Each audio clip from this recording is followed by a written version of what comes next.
Welcome to Imperfect Mommying. Our children are constantly looking to us for examples.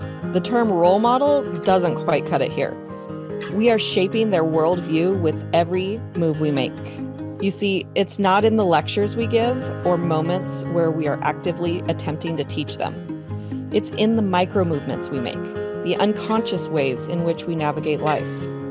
We are constantly teaching our children how to show up for themselves, their friends, their future partners, and even their future children. So what can we do to ensure we are raising thoughtful, compassionate, self-aware human beings?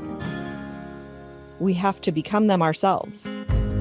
No one is perfect, but we can still all be better, and it starts with self-healing. Let's get to it. Welcome back to Imperfect Mommying, and we have a very special guest today, Autry. Welcome to Imperfect Mommying. Thank you. Thank you so much for having me. Absolutely. So you are somebody I know in real life. I've seen you face to face. We ran into each other at the Bible store. Very cool. And so tell us just a little bit about who you are and what you do. So my name is Autry. I'm founder and CEO of the Daughter Diaries, Inc., which it's moments and memoirs of a mom who is becoming their best self and on their entrepreneurial journey. And I wrote the foreword. I was graced with the ability to write the foreword for Alicia's book last year. And after my mom read it, she's like, oh, now it's your turn to write your book.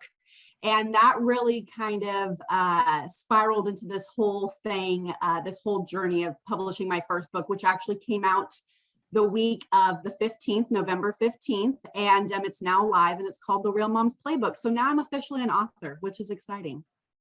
Isn't it? It's kind of a cool thing to add to your, repertoire, right? Right.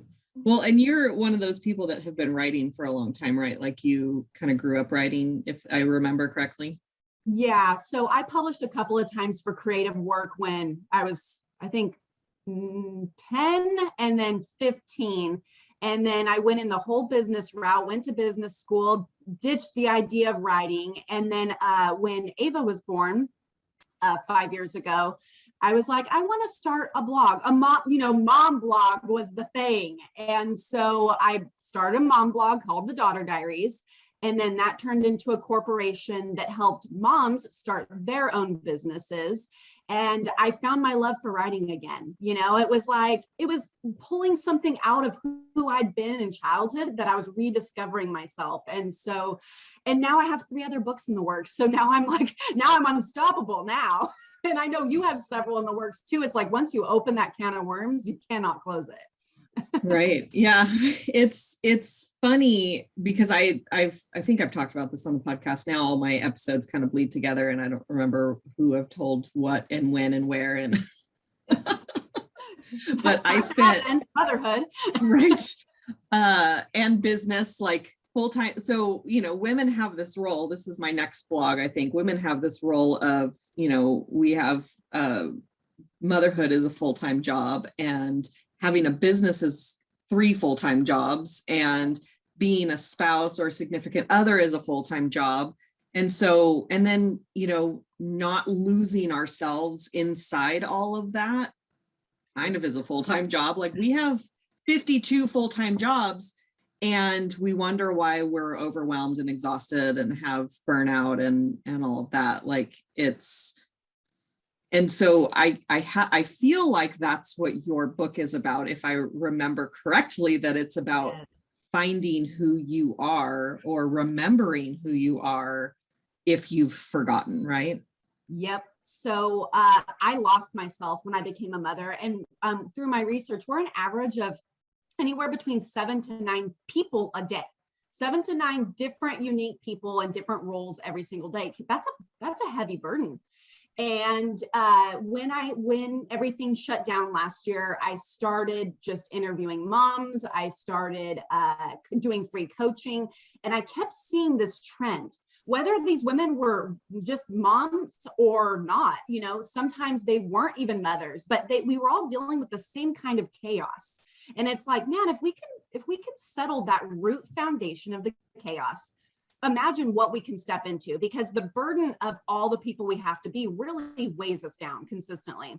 And I started looking, I was like, well, I did this and I did that. And I started putting the pieces together. And then I also have a membership community called Mama's Unstoppable Tribe. And I started testing these different things out with those ladies. I'm like, hey, if you're struggling, do it this way, do it that way. And it started putting what I call an intentional transformation into place. And it's kind of magical, elevating yourself through the 3 pillars of success: home, routine, finances. And really, we're elevating our mind, our body, and our soul in order to be who we're meant to be. I always tell people, you can't change the world until you work on your head, your heart, and your home. Mm-hmm. And that's what we cover within the whole playbook. There's a lot of different chapters. We call them plays because it's your guide. I call it my little black book of secrets to success. And that's why it's a black book. And there's places to brain dump. I made sure I made a lot of areas for you to actually write and go through your intentional transformation, because in order to see success, we have to have that inner dialogue. We have to rediscover who we are. Like, I picked up writing a couple of years ago and I was like, I forgot I love to do this. So many mothers in motherhood and beyond, we forget who we are. We forget ourselves, and we just let the weight of our to-dos cripple us. And it's just so hard, Yeah, it's interesting. I've always kind of resisted doing the journaling part of writing. Like, I don't know where this fear came from specifically, but I had this, like, I have to be perfect idea. And one of the books that I read when I first started therapy was, I think it's called Why You Do the Things You Do, but it was basically it was written for pastors' kids and missionary kids. And it basically says, well, your parent is a pastor or missionary, and you feel like your actions reflect on in my case, my dad's job. And so you don't want, either you're straight up told, or you decide yourself that my actions are a reflection on them. And so you have to be perfect so that you don't make them lose their job. Mm-hmm. And I don't have any recollection of being told, but I did get this impression that I need to be a certain way and act a certain way. And so writing my thoughts down, like, my thoughts were the worst part of me, because I controlled my behavior and I couldn't control my thoughts. And I have awful thoughts, And so I was just terrified that the things that I would write down would become public knowledge. Mm-hmm. And so I actually, now I kind of remember that I had pinpointed this thought of where I didn't want, like, I used to journal online, because online, not only is it not my name, but there's millions of people online. How could I be found out, right? Yeah. And I remember I was journaling about, I was going through my first divorce, and someone made a comment that, well, maybe you shouldn't have gotten married within 6 months of meeting someone. And the tone of it sounded like my ex-husband. And so I got all paranoid that it was him. And I stopped. That was the last time I did any kind of journaling for years. Yeah. I mean, I think I've been divorced from him for like 15 years. Yeah. And it's that boggles my mind that that's a thing, like, that I could have done anything 15 years ago. I was watching. You think I was around then? Because 30 years ago was like 1970. No, it's not. No, it's not. Yeah, I was watching Lois and Clark, and that was released in the 90s, and they had Nazi sympathizers on the show, or they were like trying to create the Fourth Reich. Yeah. And they kept talking about 50 years ago. And I was like, 90s. That was 80 years ago now, World Yeah. War II. What? That's crazy. It is. Anyway. It is. No, on your point on journaling. So it's hard for most of my clients. I have about 50 clients now. And when I'm like, yeah, I want you to start writing down your thoughts, they're like, whoa, whoa, whoa. Like, I'm not going to keep a diary, blah, blah, blah, blah, blah, you know, all that stuff. Because yes, once we put our words that are in our head on paper, it becomes that much more real. We become much more vulnerable, right? What I've worked a way around this, because when you're given a task, it's a lot easier to fulfill the task. Well, in the book, it says I have to write this letter to myself. And I even give you a templated letter, because you have to reconcile what's going on in your mind and heart in order to be able to move forward. So the letter that you start out with, you can literally copy it word for word. It's dear me. And it's getting you to have that inner dialogue with yourself so you could be more comfortable pulling out that vulnerability. And I literally have like question and you fill out the answer, because when you're given it versus I'm going to sit down with this blank piece of paper and just spew out my thoughts. And there is places in the back to what I call brain dump notes, reflection. So if you're someone who loves journaling, definitely go all in. But if you're someone like Alysia, who's like recovering, you know, journaling, and especially the whole diary mentality, if it kind of is like, ooh, it feels weird, because it does, having that inner dialogue is awkward. And even myself, you know, I've been writing for several years now, and just sitting down and saying, okay, what do I want to talk about? I have some of my clients like pull out a quote and really discuss what that means to you. Start practicing the intention. And so that's what we do in the book, is we practice the intention. We say, okay, here's a letter you're going to write to yourself. Literally just copy it. Think about what this means, what these words mean. In the next play, you're discovering who you are, what your value systems are. So you're taking a test to figure out your value system, and then you can write it down and expand on what those mean to you. So it's not a blank paper with your, you know, whatever thoughts, especially if you struggle being true to your thoughts, and just starting that whole process again, right? It feels weird. It feels like you're, you know, 8 years old, pulling out your first Winnie the Pooh diary that I had Tigger on it, and putting the key in the lock and opening it and saying, okay, what crazy things is this 8-year-old gonna say? Like, dear diary, you know, this when you're an adult, the things you process are different, and the way you feel is different. And so that's what I really tried in the Real Moms Playbook. I tried to attack is for the person who doesn't feel comfortable, you know, writing out their thoughts. I'm going to give you a direction. You're going to literally write about this, and that's going to help with your expansion. And then that's why at the back, I have lots of notes for reflection, lots of line pages, so you can continue that. In the play, Starve Your Demons, Feel Your Fire, you're going to be doing activated affirmations. And we know the power of affirmations. I know Alicia's talked about it. And this is, we're activating them. You're going to take an action, and then on reflection, you're going to say, what did that mean to me by doing X, Y, Z? And sometimes this is just like a 90-second activity, but really connecting with that inner dialogue is huge. And so, yes, I was like, I know how many of my clients detest journaling, or detest just like, oh, the thought of just sitting down and writing, that's just weird to me. And so like, I try to give direction with it. So it's like, then they feel like they're accomplishing a task versus opening a can of worms, right? Yeah. And that's really interesting too, because the way that I write my blogs, and even the way that these podcasts are positioned, you know, once it's answering a question. Yeah. So the title of the podcast is a question, and the question is answered in the podcast. And the same is true of the blogs. Answering questions is a lot, like your brain can't not answer a question.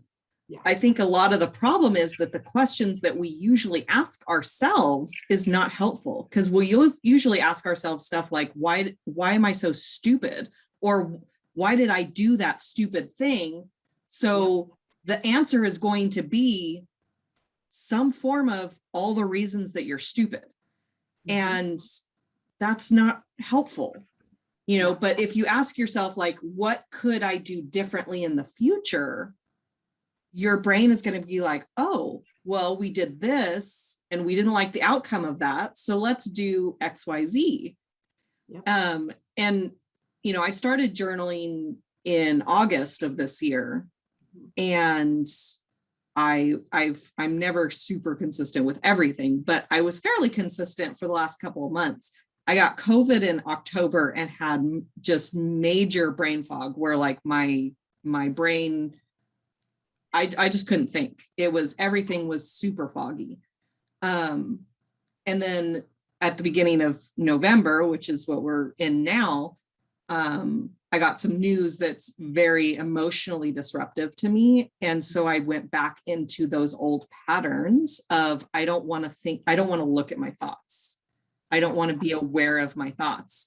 And so this morning I realized that because I sat down to do some journaling, because I had some accountability inside of that, which I love your group for that accountability.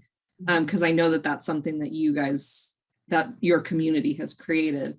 Yep. And having accountability is always going to get you to do stuff that you're going to resist without it.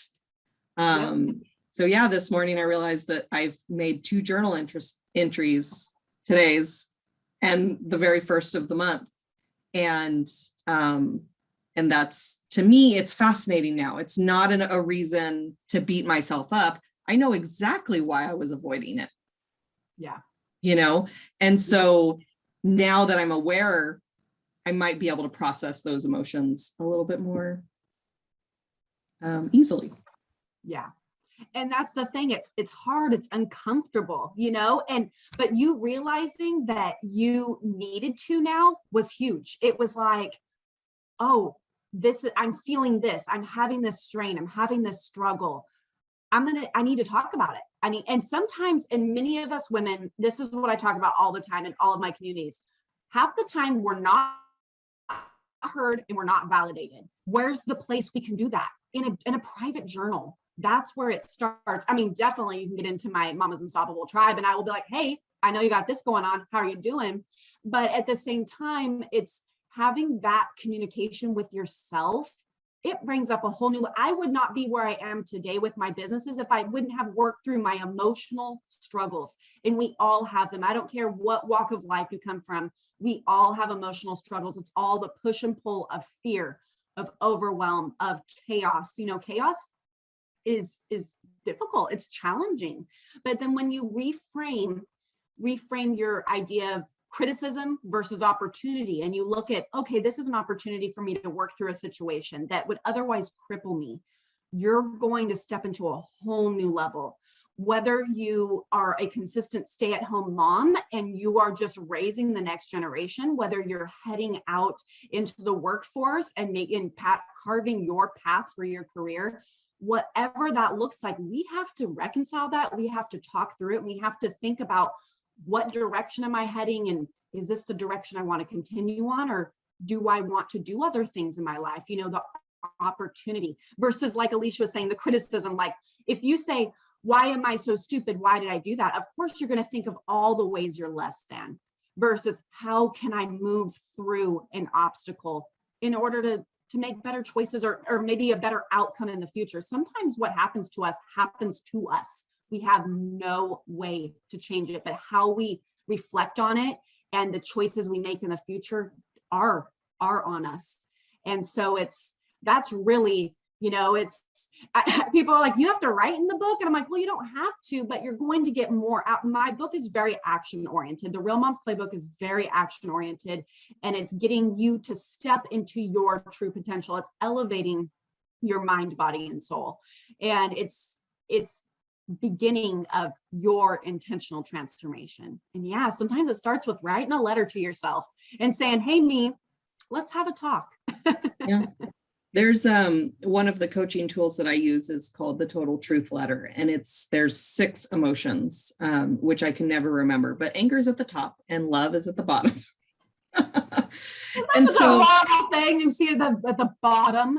well, so the reason is that there's the layers of emotions. If you think of them like blankets, they're blankets of protection. And so anger is at the top. But if you're feeling angry about something, you have this, and love underneath it too. Yeah. So it's not that love is the least important. It's not ranking from top to bottom. This is what we're feeling on the surface. Mm-hmm. And it comes out in anger. And then there's the next one. I never remember them all, but I do have my book right here. You know, I love that your book is action oriented because you are action oriented. So when you said that, well, that was because what it made me think of. I hate doing something just to do something, right? And I'm like, when I was putting, Alysia was like, let's write a book and everything. And so I wrote the foreword for her. And then my mom's like, now you need to write your own book. And I was like, yeah. And then I sat down and I was like, okay, if I'm going to do this, I have to come up with an outline. If I can complete the outline, then we'll talk on content. And when I was sitting down and writing the things, I was like, oh my gosh, this is literally the intentional transformation I take my clients through. So if someone, instead of paying $10,000 to work with me, they literally pick up a $15.97 or $23.97 book and read it and go through it themselves, because I give you all the steps to be successful. And then there's extra resources like Alicia's resources in the back. We have Megan Kirby, who is a marriage coach. I have access to my tribe. Like if you're like, oh, I want community support, whatever that looks like, there's resources in the back, but you could typically take everything in the book, apply it to your life, and see success almost rather instantly. And that's what I want people to not be commiserate and, oh, my life. But then it's also nice to say, okay, oh, my life. Okay, now I'm going to go do this. And I'm going to go work on controlling the chaos. Because I guarantee you guys, if you mitigate at the foundation, you take the root foundation of your chaos and you learn how to mitigate it by putting these plays into place, you're going to find it's like 85% successful and that 15%. That's what we strive for in the book, 15% chaos, because life is life. You're not going to, in anyone that needs you, there will be an element of chaos in it. That's just the way it happens, Absolutely. And the hardest thing for people to do is to look in the mirror. Like it's to really look at yourself and focus on you. Yep. And that's not natural. Like you have two girls. I bet they love staring at themselves in the mirror. They love talking to themselves, and they love, so we're not born with this self-hatred. And so if you're trying to motivate yourself to do anything through the lens of self-hatred, it's not going to be impossible, but you're not going to enjoy the journey. No. And it's all about enjoying the journey. What's that? It's all about enjoying the journey. And it's all about the journey. Like there is nothing else in life. Like, yeah, we hit these milestones, but there's always more milestones to hit. And so the journey is the process, and the journey is life. Yep. So the emotions, I had to look it up because I can't leave y'all hanging like that, but so at the bottom, underneath it all is love. And above that is desire. And those are the two that we're born with. We're born with wanting things and loving things. Yeah. And everything else is protection. So above that is regret and fear and pain, and then anger. There's a lot of negative things as a shield. I know, right? But they're all a form of self-protection. Yeah. And what? Oh, no, I said that makes sense. Oh yeah, it's all self-protection. And what do we protect? We protect things that we love. Mm-hmm. And so, all of the people out in the world who just vomit anger all over everybody else, because we're taught through observation to play hot potato with our emotions. Mm-hmm. And so I feel angry. I don't want to feel angry. So I'm going to cut you off in traffic. You cut me off, I'm going to cut you off right back. I'm going to scream at you. Like, I notice when I'm more irritated, I honk way more when I'm in the car. You know, people are not more aggressive when I'm angry. I'm just more irritated that they're doing it, and I want to police you more. Yep, it's true. It's so true. That makes sense. And the shield is what's protecting the love underneath, the love and compassion and desire that we feel, right? That makes total sense. Because it just sounds bad love at the bottom, right? I guess it's closest to our heart, right? I guess that's what we can look at it. Yes. There's the layers, and then it's the closest. And like, so I remember one time somebody cut me off, and it irritated me because my son was in the car. Mm-hmm. And when I'm alone, I care about my car.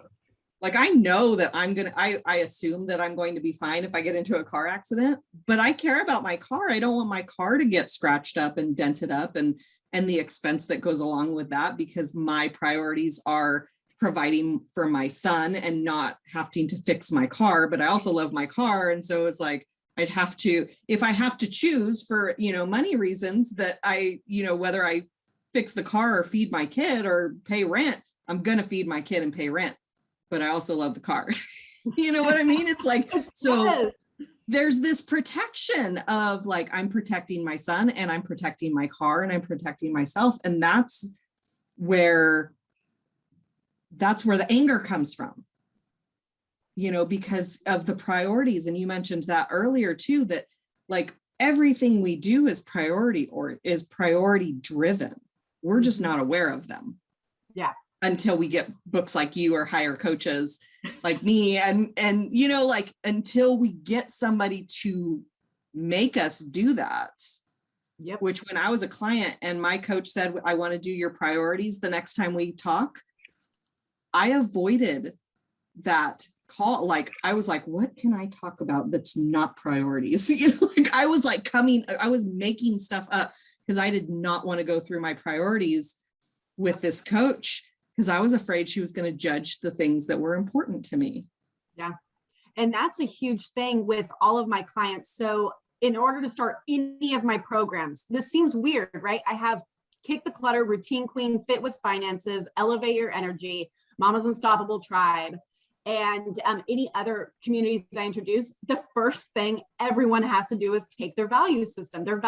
What are your top 5? And I had someone ask one time, why is this important? I'm like, because if everything is important, nothing is important.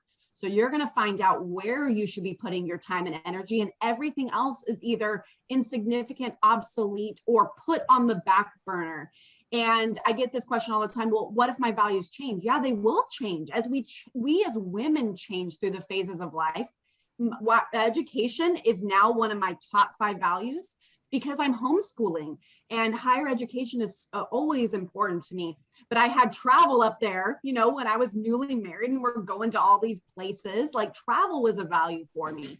And now it's number 6. It's like the thought of travel and everything with 2 young children is exhausting now, but it's still important. So values will change.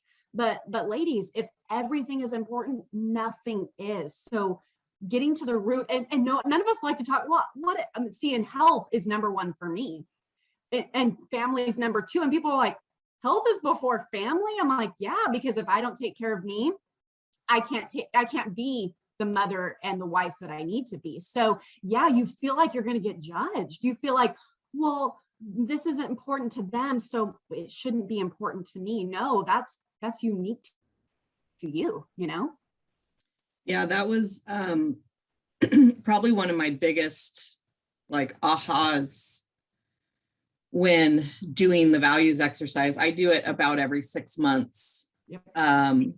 And the way that we do it is we write down, everything that's important to you. Like somebody's asking you, what's important to you? What's important to you? What's important to you? It's really annoying. But then you write down, what's that? I was gonna say, it's true. It is like, just stop hammering on it. And then we say, well, what's more important to you, this or this?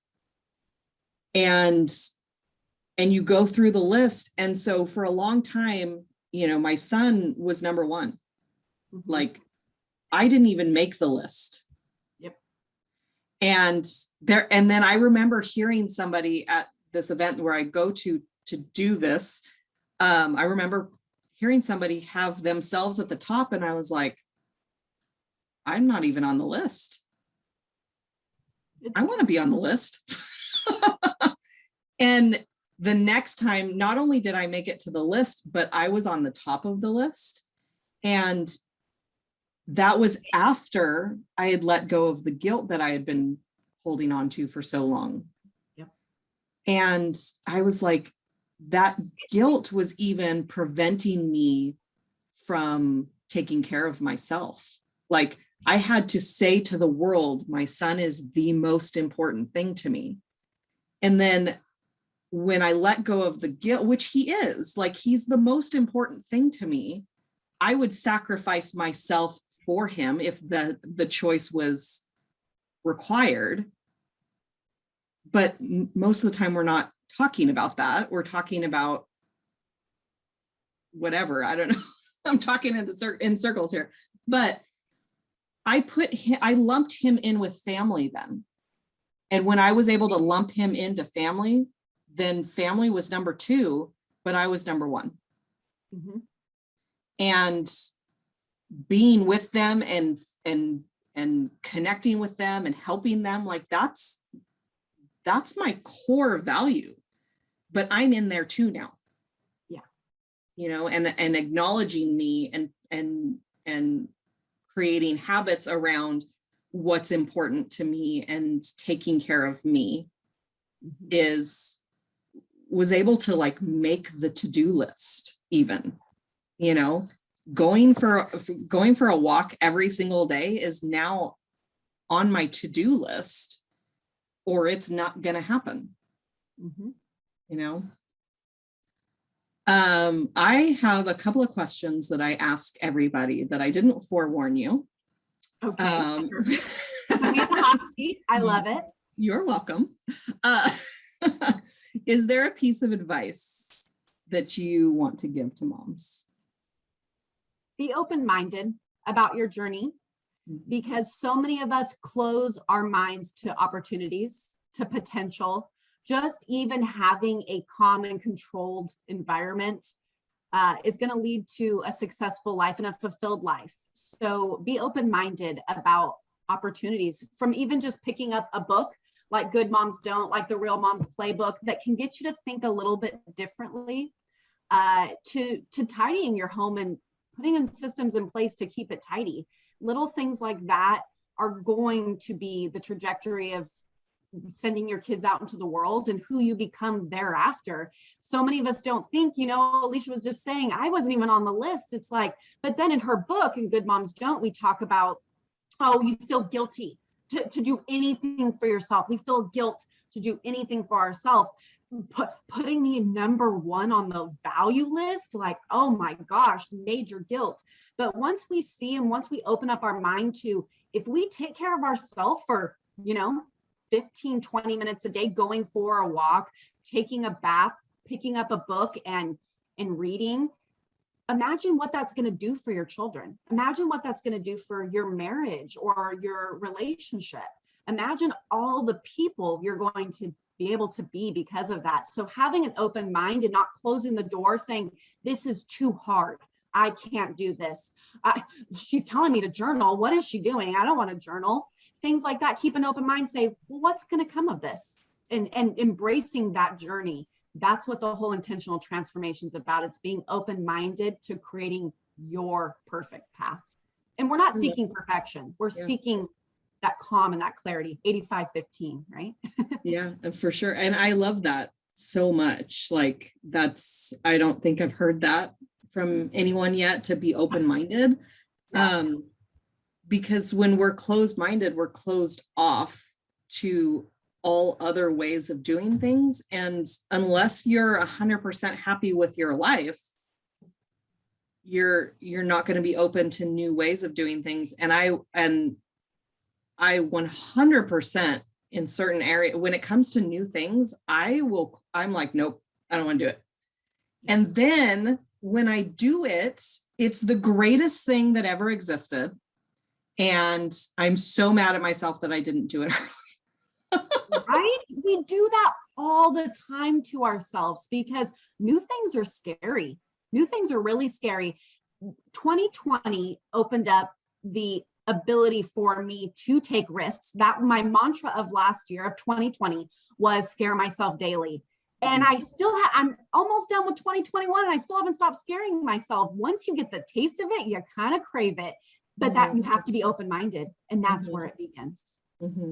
Yeah. The other question is, what book has been exceptionally transformational for you in your personal development journey? I know you've read a million books. This is why I usually warn people. This is a two-parter. So my part one is my mental state, and that is The Miracle Morning by Hal Elrod. That really reshaped how I was going to look at my whole day, how I was going to connect with my mind, body, and soul. So that's part one. Part two is an action-oriented book called The Power of When by Michael Breas. This is why I teach chronotypes, because if you fall in alignment with the natural ebb and flow of your energy, also known as your biotime or your chronotype, you're going to be so much more productive in order to handle more. Or even less, honestly. Like I tell my clients, I don't want you doing more than 6 things a day. And they're like, what?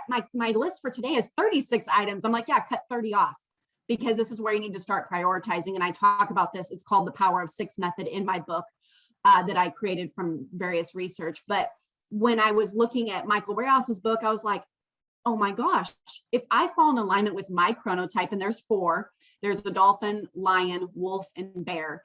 Once you find out your genetic makeup and you just tweak your life to doing things in your ideal times, I get things done like 25% faster now. So then I can go lay on the couch and read. So I take naps, guys. I run 3 businesses out of my home and I homeschool, and I take daily naps because it's built into my life, right? That's awesome. So I believe in the nap, okay?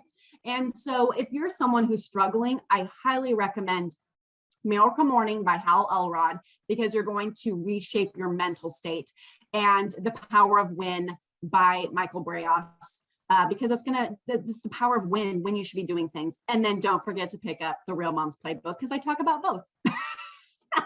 For sure. I will be getting that.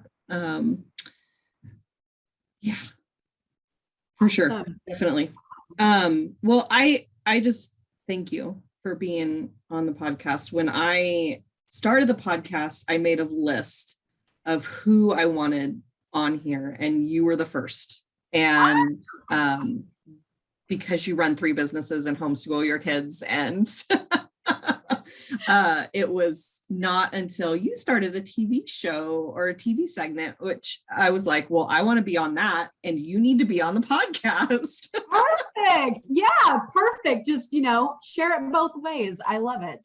Yeah. So thank you for being here and pouring into our listeners. And, I let everybody know the best place to find you.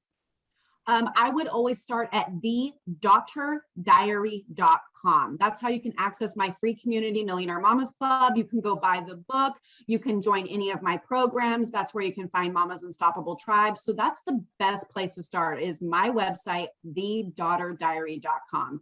You can find my handles at The Daughter Diaries on Instagram and Facebook and everything. But that's the place to start if you want to see all of my insanity in one place. It's good insanity. It's good. Well, for having me. Absolutely. I'm glad you were here, and I've heard several nuggets to share, and I'm excited for your episode. Awesome. Thank you so much for having me, and can't wait to have you back on the TV show too. We're gonna have to do another segment. Yes, I know. We have 15 minutes is not enough. No, That's what I was telling the producer. I was like, I'm going to need about another 20 next time because Alysia and I can talk and we throw out so much value together. Absolutely. Eventually we'll be co-writing a book whenever that happens, but next year. Yeah. We need to make it happen next year. We need to Yes. put we already have initial things drafted and then life just happened. And so we need to get back to it because I'm ready. Awesome. All right. Well, we'll have another episode of Imperfect Mommying next week. And until then, keep healing. Bye. Thank you for tuning in to Imperfect Mommying. It's time for us to step up and realize that our power is not in trying to shape our children. Our power lies in shaping ourselves into the people we want our children to model themselves after. Don't just do it for your kids. Do it for yourself. When you become a more self-aware, compassionate, and confident person, you and everyone around you benefit. For more information about me and my work, visit alysialyons.com. That's ALYSIALYONS.com. See you next time.